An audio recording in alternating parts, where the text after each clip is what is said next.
u equal to, u भी assume कर सकते हो, v भी अज्यूम कर सकते हो, योर चॉइस।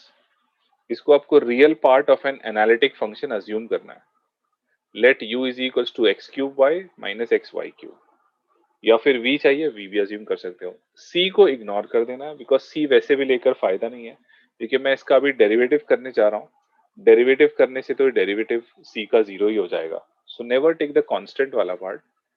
हमेशा लोग कर्व इक्वेशन को इक्वल टू कांस्टेंट लिख कर देते हैं, तो कांस्टेंट को इग्नोर कर सकते हैं। Just take the equation, the x y equation down.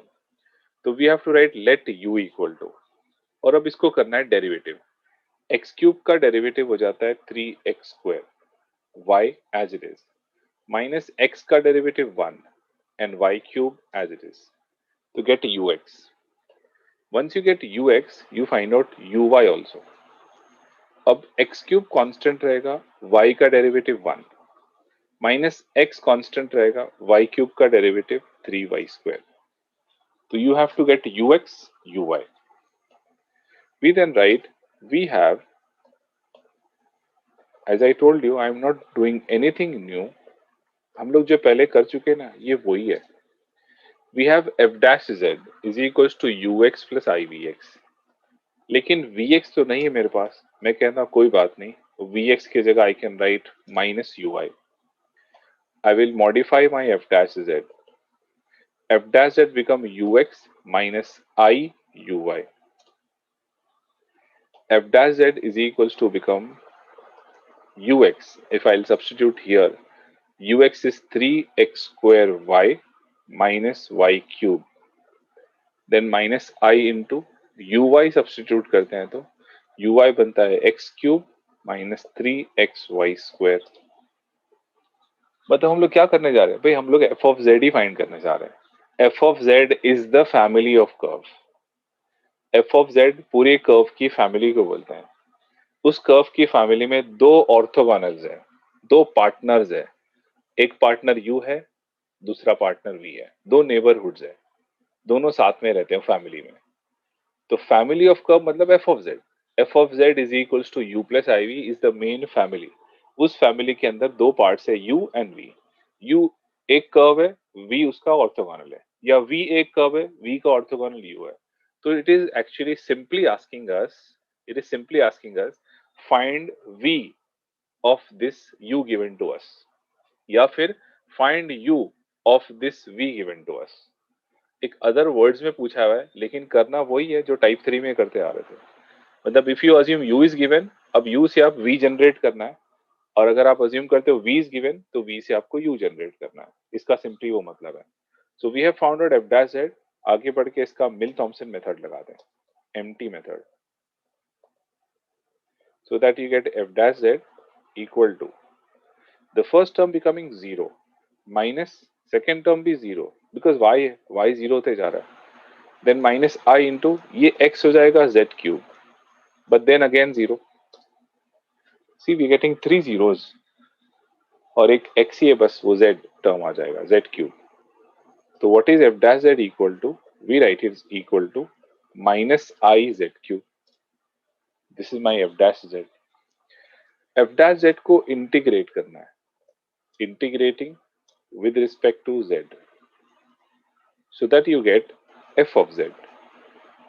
Minus I remains same. z cube का integration z raised to 4 by 4 plus c.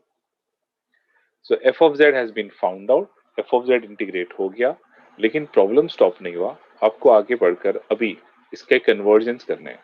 Conversion क्या करना है, आपको z की जगह लिखना है x plus iy raised to 4.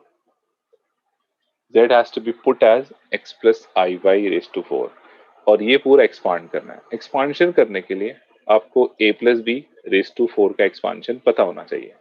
I am writing that here, a raised to 4, 4 a cube b plus 6 a square b square plus 4 ab cube plus b raised to 4.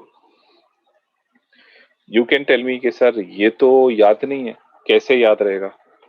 चलिए ठीक है, कंसिडर करते याद नहीं है, तो कैसे याद रहेगा?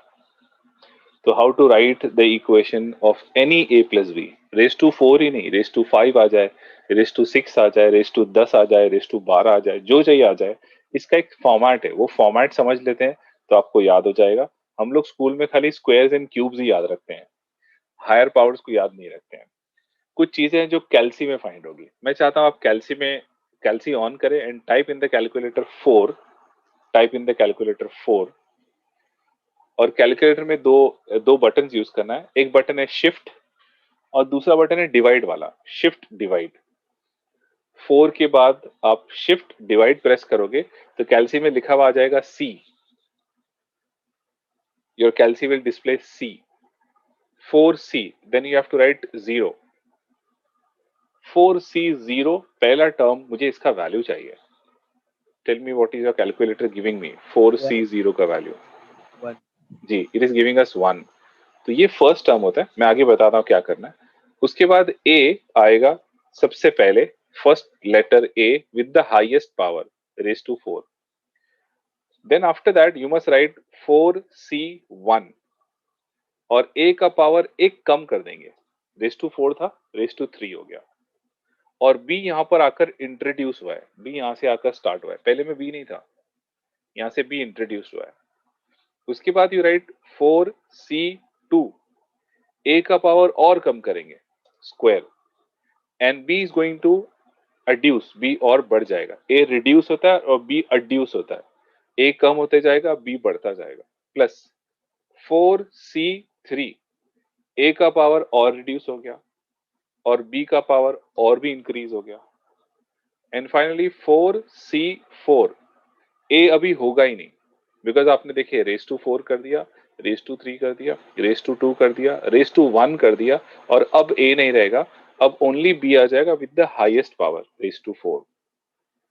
तो ये देख रहे हैं a raise to 4। First of all look at this term, these terms, a का रेस टू 4 पावर, फिर क्यूब, फिर स्क्वायर, फिर raise to 1 and no a at all. Second से बी आना स्टार्ट होता है, बी को इंक्रीज करते हैं, b square, b cube, b raise to 4। और ये अभी जो स्टार्ट के टर्म्स है, ये 4C0, 4C1, 4C2, 4C3, 4C4। Now you have to give me these answers. Calculator में 4, शिफ्ट डिवाइड C, 0, आपने मुझे आंसर बताया इट इज 1, तो 1 तो लिखने की जरूरत नहीं होती है ना। Tell me what is 4C1 from your calculator? 4. So it become 4A cube b, और 4C2 कर देते हैं तो 6. 6A square B square. 4C3 कर दिया तो 4. 4AB क्यूब, और 4C4 कर दिया तो 1 1. e to 4।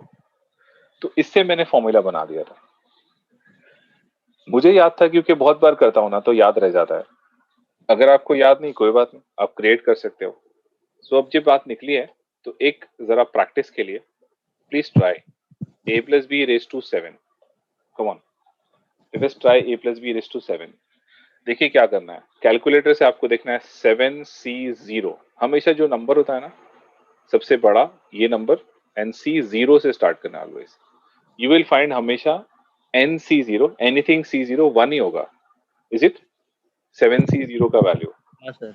1 होगा, और यहाँ पर ये लिखने की जरूरत नहीं, ए का टर्म आ जाएगा a रेस टू 7, ए सबसे हाईएस्ट पावर। अब नेक्स्ट नंबर आपको कैलसी से ढूंढना है, 7C1।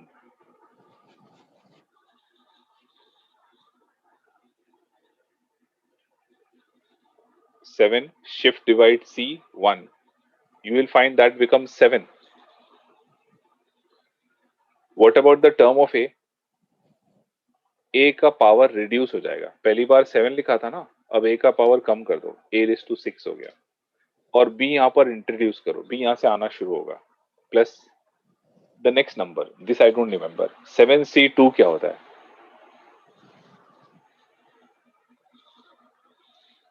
पहला 7C0 था, दूसरा 7C1, अब तीसरा होगा 7C2। Tell me what is 7C2?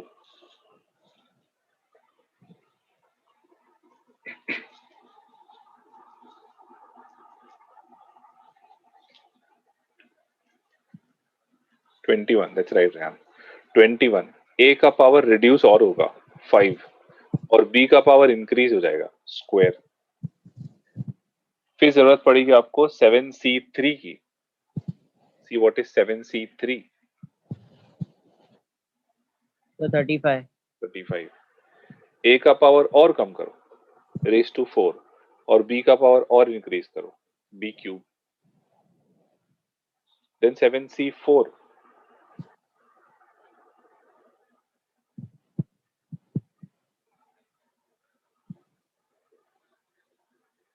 35।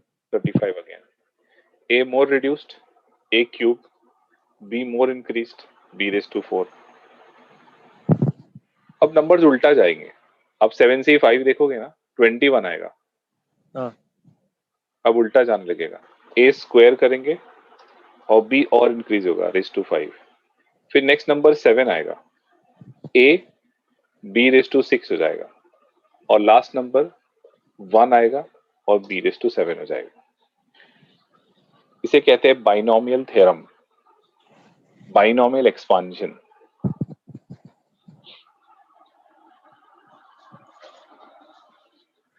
So I was just teaching you a plus b कुछ भी रेस टू बना सकते हो। With the help of calculator you can get these numbers। ये शुरू के numbers जो आ रहे हैं 21, 35, 35, 21, 7, ये because of NCR, डिवाइड के ऊपर लिखा है देखिए NCR, ये कॉम्बिनेशन होता है। किसी दिन प्रोबेबिलिटी पढ़ेंगे कभी हम लोग, तो तब बताऊंगा कॉम्बिनेशंस क्या होते हैं। यहाँ पर सिर्फ आप समझने के लिए ये कोएफिशिएंट्स बनाने काम आता है अपने, कोई भी रेस टू पावर का। अब a plus b raise to 10 चाहिए, a plus b raise to 11 चाहिए, 100 चाहिए, 99 चाहिए, जो चाहिए उसका हम लोग बना सकते हैं। But it is just I am saying इतने बड़े बड़े टर्म्स नहीं आते बिकॉज उसका एक्सपांशन बहुत बड़ा हो जाएगा। So come back to our problem here, वापस इस पे आ जाता हूँ। I will just make it bold.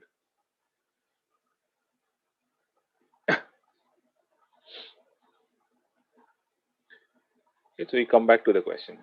हम लोग कर रहे थे f of z is equals to minus I by 4। Now I have to expand by a plus b raised to 4। तो पहले x का पावर raised to 4 हो जाएगा, उसके बाद 4 x power become cube and then you have an iy। after that 6 x power is squared और iy का भी square हो जाएगा। then 4 x is just x and iy has become raised to 3 and last term iy become raised to 4 plus c। तो a raised to 4 plus 4a cube b, 6a square b square plus 4ab cube plus b raised to 4 we have obtained। अब हमें I के powers को simplify करना पड़ेगा। So we write it f of z equal to minus I by 4 into the bracket। I have got an x raised to 4 plus I को पहले लिखो, I 4x cube y, after that plus I square 6x square y square, then plus I cube 4xy cube plus I raised to 4 y raised to 4 plus c। तो always right I in front ताकि clearly समझ में आए क्या term है। अच्छा, बाहर एक और I है भाई, उसका भी यूज करना पड़ेगा वरना पूरी गड़बड़ हो जाएगी, इमेजिनरी पार्ट रह जाएगा। We will now open the bracket. The first term become minus I x raised to 4 upon 4। after that minus I into I square 4x cube y and upon 4। मैं हर टर्म ओपन करते जा रहा हूँ।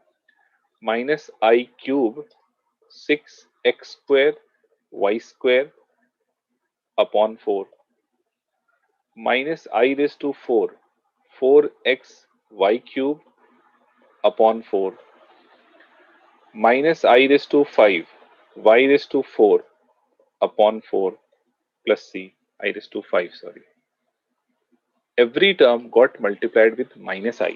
minus I upon 4 ने हर term को multiply करते चले गए, सारे के सारे नेगेटिव हो चुके हैं, सब इंक्रीजिंग पावर ऑफ I बन गए, I square, I cube, I raised to 4, I raised to 5 and all have become denominator 4। Let us simplify them more।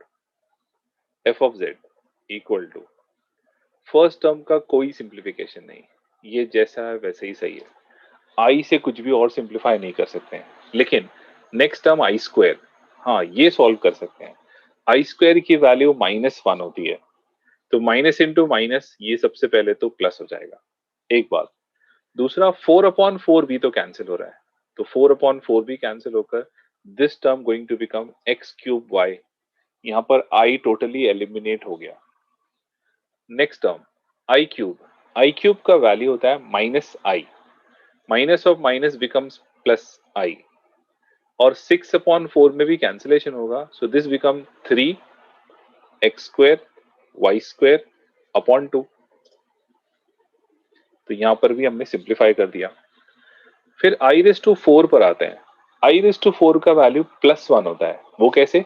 i⁴ is i² into i², -1 into -1 +1 बन जाता है। So this remains minus because i⁴ तो 1 है। 4/4 cancel हो गया, it is xy³।